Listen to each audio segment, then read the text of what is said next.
Ẹ kú dédé àsìkò yìí, àsìkò àmójúbà oṣù tuntun. Èyí làwọn ìròyìn tó jẹyọ nínú ìwé ìròyìn The Matrix lónìí ọjọ́ kìíní oṣù kẹsàn-án ọdún 2025. Ẹniọlá Sálíù lórúkọ mi.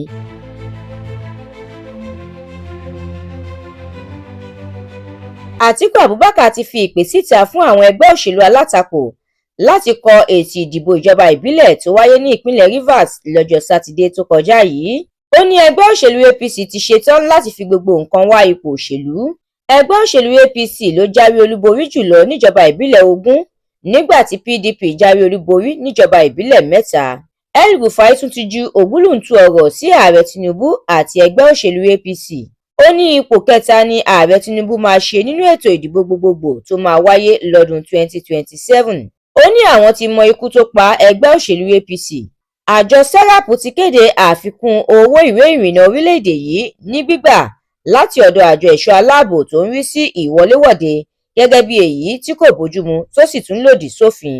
Ààrẹ Tinubu ti sọ̀rọ̀ ó ní òun búra láti sin gbogbo ọmọ Nàìjíríà ni kì í ṣe àwọn apá kan nìkan. Nǹkan ò fararọ ní ìpínlẹ̀ Niger pẹ̀lú bí àwọn ọ̀dọ́ mùsùlùmí kan ṣe dáná sun arábìnrin kan tórúkọ rẹ̀ ń jẹ́ Amaye. Wọ́n ní ó sọ̀rọ̀ tako Ànábì Muhammad. Ààrẹ Tinubu ṣe ìdárò Solomon Arase, ọ̀gá àgbà iléeṣẹ́ ọlọ́pàá tẹ́lẹ̀ tó jáde láyé lánàá òde yìí lẹ́ni ọdún 69. Ìròyìn amúlùúdùn.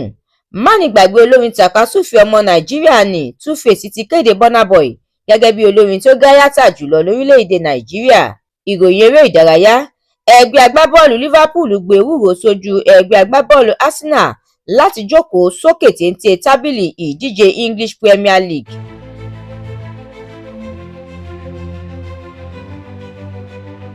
Ẹ̀kúnrẹ́rẹ́ àwọn ìròyìn yìí àtàwọn ìròyìn míì lẹ́ ò láǹfààní láti jẹ̀gbádùn tí ẹ bá darapọ̀ tí ẹ sì tẹ̀lé The Matrix lórí Facebook, Instagram, TikTok, YouTube àti X. Àdúrà mọ́mi Balógun ló ṣe òǹgbùfọ̀ ìròyìn yìí.